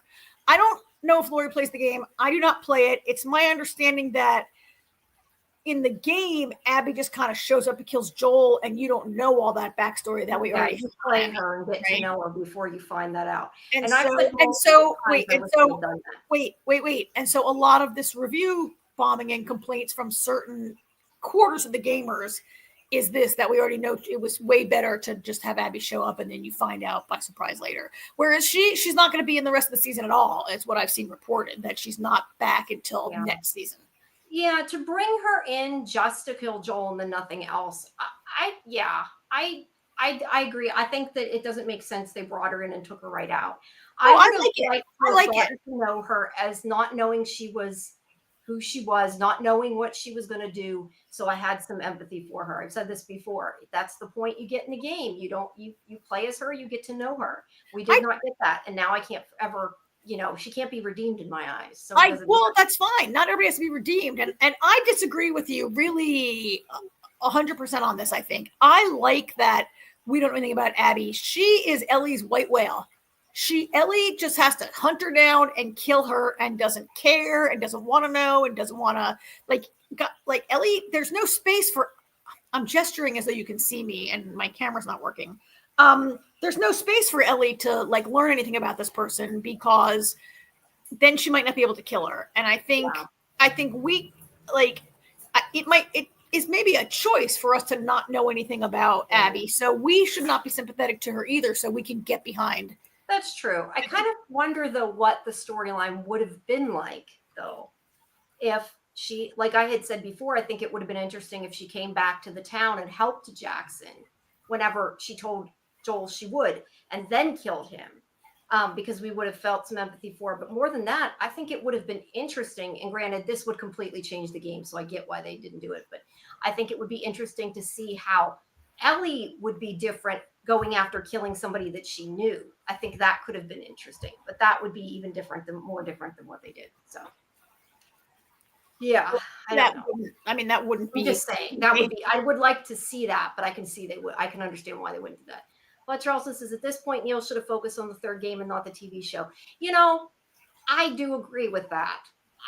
I kind of think, and I don't know. I'm sure not everybody agrees with us, but I agree. Even though I haven't played the second game, as someone who loves even Uncharted, which they made, I want to see it, another game. And I think that if they had put their time into making the other game and then did the series, that would have been better, because they've been keep saying they were going to make a game, then they weren't going to make a game, then they were going to make, and then now they dropped it. Now they're doing that other game, the one actress who plays Nora's in, performer plays Nora. Okay. Yeah, they at least shouldn't have moved on to another game. But I have two thoughts here. One, Fletch, I feel like maybe are you suggesting that Neil is like the new G.R.R. Martin? Like George R.R. Martin got so involved in the TV show of Game of Thrones and just really has never been able to complete the Game of Thrones novels because he got way into television production. Jamie, to your comment about they should have not made the show now, they should have finished the game and then made the show. Yeah. HBO has money when they have money, and they have room in their schedule when they have room in their schedule. And you don't tell HBO, come back later, we're too busy right now. But I'm just saying, I'm sure that if they had pitched it to HBO after, they still would have probably picked it up. But are you sure HBO can't even decide on their name? They just changed their name again yesterday, right? HBO, I think you don't say no to a multi-million production deal, and you have to do it when. Well, no, but I'm sure they came and pitched it. They could have waited to pitch it, but you're right. I mean, you do strike while it's hot, and if I was Neil, I would probably take the TV show deal too. Did they pitch it, or did they sell the rights and were lucky enough to get? I mean, I don't know if they pitched it or if HBO came to them and said, "We're going to give you this many $1 million now. We have it now, right? We have to at least be involved." Yeah, right. It could totally be that. I don't know that they went around Hollywood asking people you're to do probably this. Right. I mean, sometimes that happens. I'm sure it could have happened, but you're right. It could have happened the other way too. Yeah. Okay. Let's see. Fletcher also says, I get the criticism from the gamers, and HBO is really ruining the second season script. Yeah, I don't know. I mean, I still am enjoying it. I think people who haven't played the game, I understand you played the game. A lot of people aren't liking it as much, but I mean, I feel like, gamers aren't the only people they need to keep happy though either. And I think that, yeah, I think it's still doing okay, isn't it? I know it's being review bombed, but look, every kind of fandom gets reviewed. There are people who will just never look. There's a certain percentage that anytime there's any sort of same-sex romance, forget it. They hate that. Anytime an actor is not exactly like the person on the screen, they hate that. Anytime, not all gamers. There's a subset of people that they did with the Star Wars. They do this with Doctor Who. They do this. Yeah. You know how many people hate Doctor Who now because they object to, Shinigawa, that's a small amount of you. Then there's the amount of gamers who are, someone like Fletch who has discrete complaints that I think are supported and validated, right?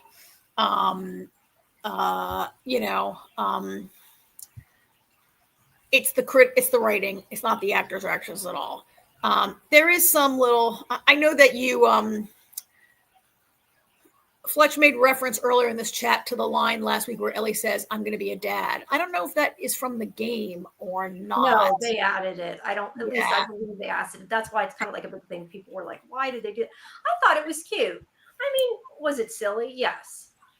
But I thought it was cute. But again, I didn't know what the original was. Yeah. So I can't. And it, I think something you haven't seen. And part of Fletch's comment up in the chat was like, "Oh, like that's a good idea." And you're right. It's not a good idea for these two clueless teens to be having a baby in the apocalypse. And I think that maybe was part of it, that she is not mature enough to be terrified. It's definitely not from the game. There you go, Karen. I didn't think it was. But who would please add that link? I would like to see it. So but who would ever have a baby if they could understand how terrifying it is? To me, right? Maybe we wouldn't be overpopulated, right? Yeah. Ellie in the game was talking shit to Dina like, "You're pregnant and you come here." Yeah. Let's see. Lori says, "I think the script needs conflict between Ellie and Abby this season. Give the audience a reason to watch next season." I'm talking about watchers of the TV show, not the game. Yeah, I kind of wonder if maybe the season finale will have some of that. I mean, that's a good point. Like if we don't see Abby, can we maintain our, we need to have vengeful feelings against Abby also, right? In order for us to continue to be invested in Ellie's quest.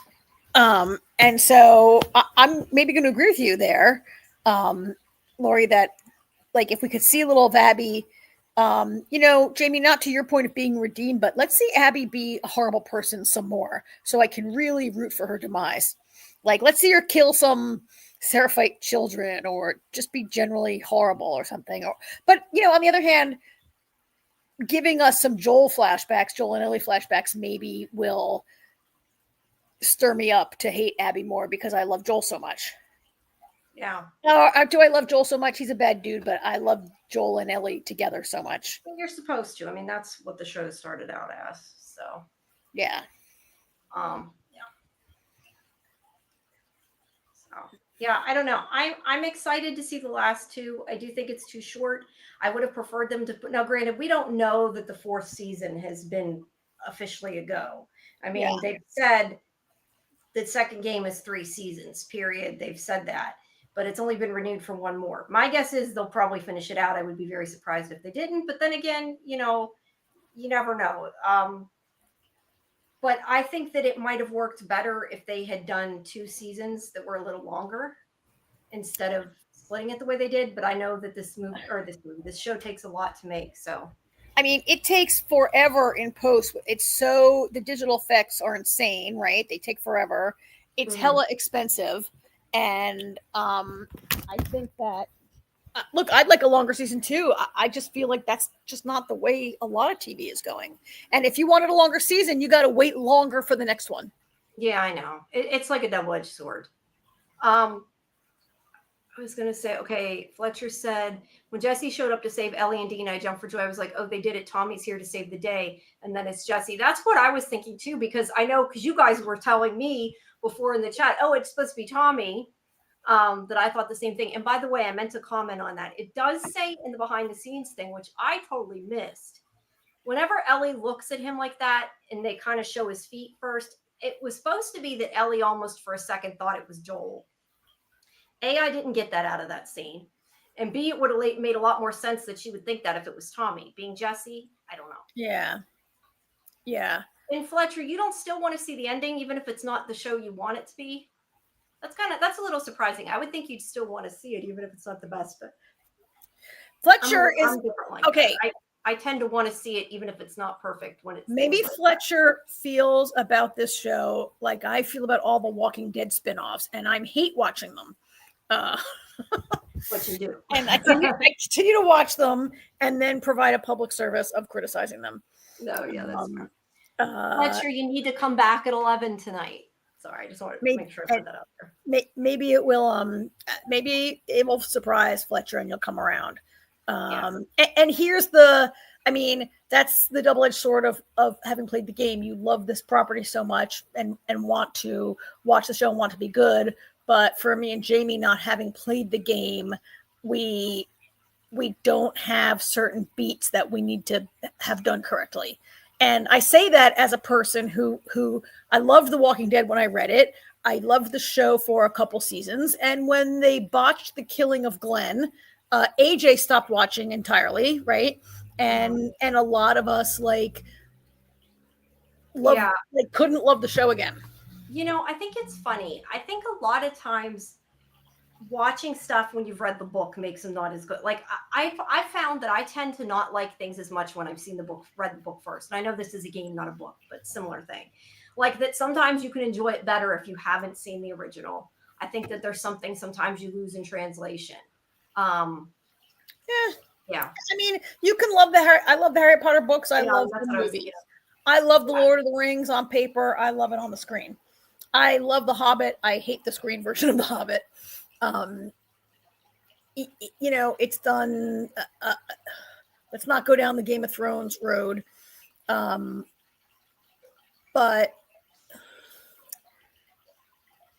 oh my God, I'm gonna have to. I don't want to. No, I know. We're going to pay homage to AJ. Doc, you might have heard AJ ranting about how much he and I love the Vampire Chronicles. We love what AMC did with that show, and we cannot stand the Mayfair Witches. It's terrible. How the same people could do an awesome adaptation and a horrendous adaptation in the same year is beyond me. But it's a great example of. I didn't mind the first season. The second season, it wasn't so good. Yeah. Fletch won't even acknowledge TV show story. I'm with you. I don't play the game, but yes, the game is the primary story and the original story. And that's why this is called an adaptation, right? It's not maybe meant to be the whole story. I'm so glad that you're here with us having strong feelings, because it's great to have these kind of conversation. And I hope you'll keep hate watching it and pointing these things out to us every week. I can't hide the comment there. Let me hide it.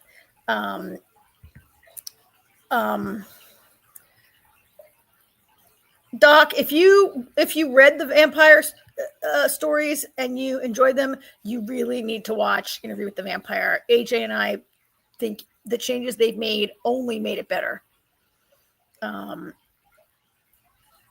It really was good. Here's a bunch of people who hate Mayfair Witches, and everyone's worried about. I don't really. So there are some comments in the chat about changing the ethnicity of a character. I don't really care about that. The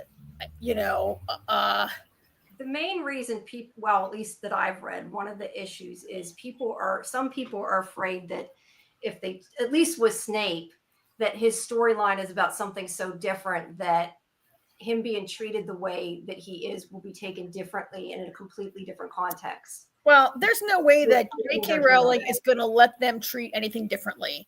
She owns everything. She controls everything. And they're not going to do anything different that she doesn't authorize. Can't be done. She hasn't sold the rights. No, I'm sure she authorized it. Otherwise, I don't really care one way or another what they're asking to see. I just don't want it to change the story.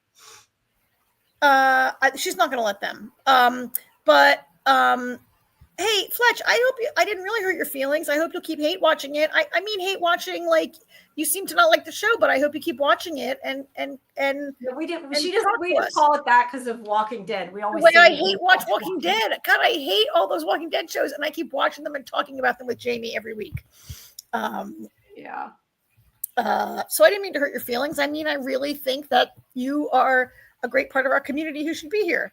Yeah, I enjoy seeing like other points of view. Just like a lot of times when me, you, and AJ talk, half the time we all disagree. I mean, you know what? I think that a lot of people were very unhappy when Doctor Who regenerated into a female body, and now Doctor Who has generated into Ncuti Gatwa's body, and a lot of people have been unhappy about both of those things, and they were fine in most ways. Yeah. I like it. And I think it is a mistake to worry about this years before it will come on your screen and judge it when it appears. That is true. I'm worried about the X-Files, reboot. You're worried because it's not going to be like Snape is your favorite character in the entire. Oh, that. Yeah, no, I just, when I read what people said about, I hadn't thought about, I don't want to get into it, but about the way some of the things that were done to him, that it might be taken out of context and people might get upset. And yeah, I don't know. I mean, that like James was jerked to him because he's racist. Yeah, like some of the things may seem racist, and the fact that he was like hung upside down and those kind of things. And yeah, so as long as it doesn't become that and it keeps true to the story, I really don't care. His skin could be blue for all I care. It doesn't matter. But I guess I'm just saying, like, I just don't want to ruin it. All of this kind of comes back around to when you love an original story. You don't want to change it, yeah. Or, are there ways that when you played the game, you said, "Oh, I wish I could do this one thing," and maybe you get to see that, and it makes it Fletch, hate is a strong word. Come on. With that said, I hate the second season. That's what I said. I figured he was joking. But, yes, okay, you're allowed to hate it. And threw in a JK there. No, we value all grounded criticism here. So you thought this week was better than last week's episode? No, I thought last week was better than this week. I still liked it though. This is a little slow. Last week had some better infected action. Right. This our infected action, with the smart infected, they were hard to see in that scene, right? And then we did have the beautiful spore breathing infected, but it was not, the set was even better this week, but I liked the action of last week. How's that? Yeah. We did get some. Oh my God! Everyone hated Riley with Buffy. He's like the second worst person on the whole show after Xander. I have no idea who that is. So you don't watch Buffy the Vampire Slayer? I still have not seen much of it. I've seen the musical. It was good. Every time Buffy dated a human, it went badly. Of course, every time she dated a vampire, it also went badly. But Buffy with relationships, I guess, either way. Yeah. Speaking of which, they're going to reboot Buffy, and I hope we will have the same crowd here a year from now when that show is on, or whenever it comes. If that happens, I'll have to watch the original. I'll have to take time. Well, it's 7 seasons, so you better start now. Well, I can at least see part of it anyway. Because I keep meaning to watch it. It's like Supernatural. I never have the time. I started Supernatural, never finished it. This episode needed more Isaac. Isaac would have been good. Isaac scares me. Isaac is a very so we didn't really talk about the Seraphites. I guess we're going to get more of them. They are very, I mean, it's interesting, like their logo is like feel her love, and they preach love, and then they practice violence, right? Yeah. And this guy, the guy that character says, I'll join you. It's fine. I'll tell you everything. Now, that is not a true convert, right? He's just afraid. That's why. That's funny though. I never thought about it. Like they said, none of the Seraphites go back to being one of them. That's probably because they know they'll get disavowed if they do. Yeah, they said every week one of you joins us, none of us ever join you. But they're very. That was some scary, creepy shit, and so I'm not sure where this is going because I haven't played the game, right? But I feel like this is like a religious cult. I mean, uses both words, but they're very, they're a little bit of like some violent fundamentalists, whether those are, there has been a history of like some violence with like Mormon fundamentalists, with Muslim fundamentalists. Like, let's not even go to the Crusades or the Spanish Inquisition. Christians have perpetrated plenty of violence, right? Being religious doesn't preclude you from having violence. Well, and every religion has done it. And it's really, you know, the talking about yeah, I'm looking forward to seeing more of them. And yes, we're looking forward to seeing more of Isaac, who is Jeffrey Wright's character, who was in Westworld and voiced him in the game. The only person I think on the whole show that plays the character they voiced. No, Marlene does too. The one who played Marlene did too. Oh, okay. Because there are some voice actors who play different roles, right? But yeah. But the ones who played Ellie and Joel have different roles in the TV show. But yeah, they have the same. Yeah. All right.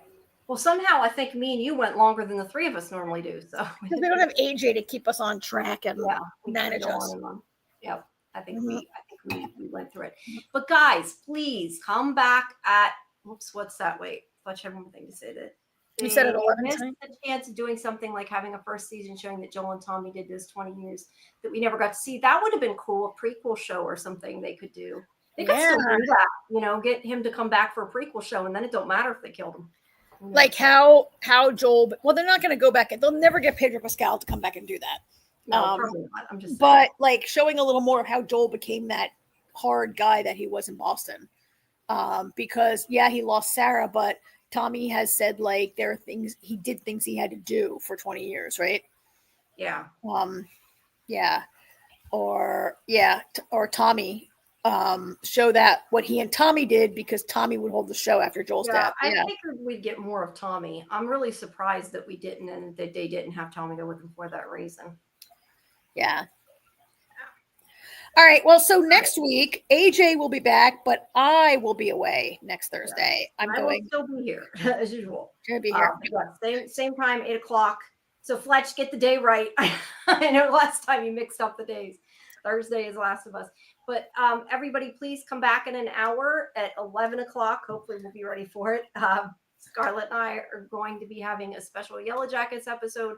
We're going to be talking about, she knows more than I do, but about the animal symbolism in Yellowjackets. So we're going to have a special episode with that tonight at 11. And then, of course, on Sunday in Discord, when the episode drops, we have a watch party for Last of Us. And then we have our Dead City show I have with Lori, Real Cinema Therapy. That's at 9 o'clock on Mondays. We have we do the watch party at 8. And then let's see. I believe next Monday will be the first Murderbot show, which is going to be at midnight. I'm going to put, to make it less confusing, 11:59, but will be Monday night. We're going to be doing Murderbot. And then we also have Librarians starting soon on Thursdays as well. And of course, our show on Tuesday, where we're going to do Doctor Who and Surreal Estate. And I don't know, is there anything else we're adding? No, I think that's it for now. We don't have anything else that we're adding. And Resident Aliens soon, but I don't think yet. We won't be doing separate shows for them, though. No, we won't be doing separate shows for that. Yeah. So I'm taking an internet break for a week on my vacation. I'll skip next week and hopefully I can. So I come home Thursday. I'm going to have to come into my house and watch 2 hours and watch Last of Us to get ready to catch up with you guys for the show on the 29th. Yes, please do. Okay. And Dead City. All right. Dead City. Our watch party's on Monday at 8 and our live for Dead City is Monday at 9. So but first, like I said, first is our Yellowjackets at 11 tonight. So come back in an hour, everybody. I won't be there, but I will see you all next week. Yep. Thanks everybody for coming. It is appreciated. And I will see hopefully some of you in a bit. Bye. Good night. Bye-bye.